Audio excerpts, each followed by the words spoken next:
Hello students, welcome to the PND coaching classes learn easily and smartly. तो आज हम पढ़ने वाले हैं class 6 history chapter 1 introduction to history का नेक्स्ट क्वेश्चन, जिसमें बोला गया है what do you understand by the time frame in history. इस क्वेश्चन का मतलब है व्हाट यानी क्या, डू यू अंडरस्टैंड यानी कि आप समझते हो, तो क्या समझते हो, बाय यानी कि से या द्वारा, टाइम फ्रेम। तो टाइम फ्रेम जो कि हिस्ट्री में जो टाइम फ्रेम था उससे आप क्या समझते हो, वही यहां पे हम समझेंगे। चलिए देखते हैं। Historians arrange the events of history in sequence as per the time when they took place.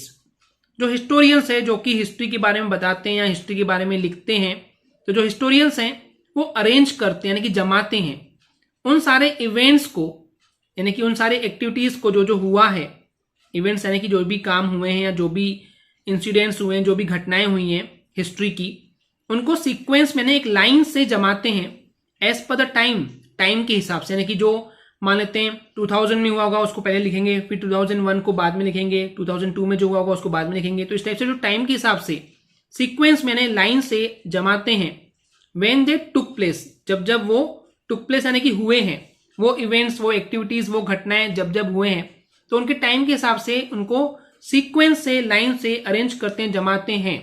This is called chronology और टाइमलाइन।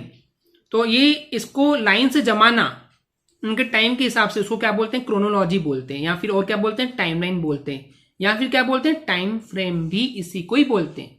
यानी कि क्या समझ में आया स्टूडेंट्स, कि हमारे पास्ट में, हमारी हिस्ट्री में जो भी चीजें हुई है उनको लाइन से जमाएंगे अगर, तो उसको हम बोलते हैं क्रोनोलॉजी या फिर टाइमलाइन या फिर टाइम फ्रेम। क्लियर है? Historians expressed time in history by two terms BC and AD। तो जो हिस्टोरियंस थे जो कि हिस्ट्री के बारे में बताते हैं, वो एक्सप्रेस करते हैं टाइम को, लिखते हैं टाइम को हिस्ट्री में दो टर्म्स में, दो तरीकों से। एक है BC और एक है AD। BC stands for before Christ. BC stands यानी कि BC का फुल फॉर्म है क्या है, बिफोर क्रिस्ट। B मतलब बिफोर, C यानी क्रिस्ट। क्रिस्ट यानी कि भगवान यीशु या ईसा मसीह जिसको हम बोलते हैं, उनके पहले का समय है ये। बीसी मतलब बिफोर क्रिस्ट यानी कि ईसा मसीह या भगवान यीशु के पहले का समय है। दूसरा है AD stands for Anno Domini, which means in the years of our Lord, that is with the birth of Jesus Christ.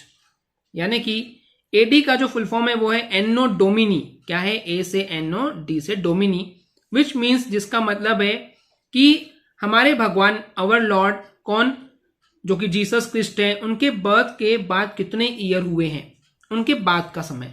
यानी समझ में आ रहा है, अगर हम क्रिस्ट भगवान यानी कि यीशु भगवान, ईसा मसीह के पहले का समय बात करें तो बीसी बिफोर क्रिस्ट, और उनके बर्थ, उनके जन्म के बाद का समय एनो डोमिनी यानी कि एडी। इस तरीके से ये दो समय बनाए गए थे।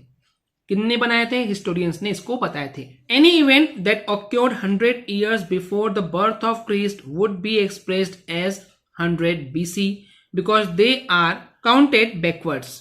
यानी कि एनी इवेंट यानी कोई भी इवेंट, कोई भी घटना, कोई भी चीज, एक्टिविटी, कोई भी काम जो हुआ है, ऑक्योर्ड यानी कि हुआ है 100 years बिफोर, बिफोर यानी कि पहले, 100 साल पहले हुआ है क्रिस्ट के बर्थ के पहले। ओके, यानी कि भगवान यीशु या ईसा मसीह के बर्थ के 100 साल पहले कोई इवेंट हुआ था। क्लियर है?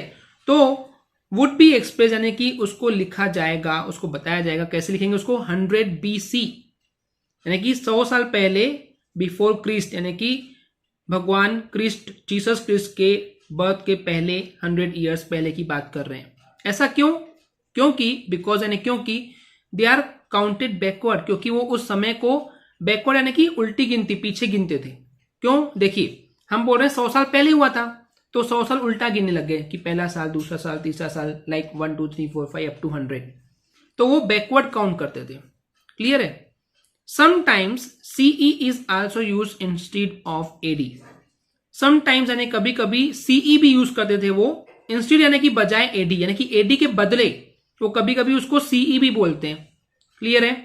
And BC instead of BC, और BC के बदले कभी कभी वो, यानी BC के बदले, इंस्टीड यानी कि बदले या उसके बजाय, तो BC के बदले कभी कभी वो BCE भी यूज करते थे।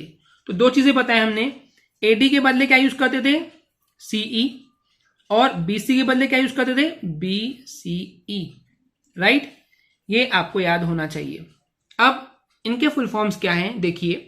The letter CE stand for common era. तो ये जो CE लेटर है इसका स्टैंड है, यानी कि यूज किया जाता है C for the common, E for the era. तो CE का फुल फॉर्म क्या है, common era. Sometimes the letter BP are also return, that means before present. कभी कभी जो लेटर BP है वो भी लिखे जाते हैं जिसका मतलब होता है बिफोर प्रेजेंट, यानी कि अभी जो प्रेजेंट चल रहा है उसके पहले। BP means before present. Clear है स्टूडेंट्स? आई होप स्टूडेंट्स आपको ही क्लियर हो गया होगा। अगर आपको हमारी वीडियो से कुछ भी सीखने मिला या नॉलेज मिला तो प्लीज हमारे चैनल को सब्सक्राइब कीजिए एंड वीडियो को लाइक जरूर करें। आज के लिए इतना ही, थैंक यू।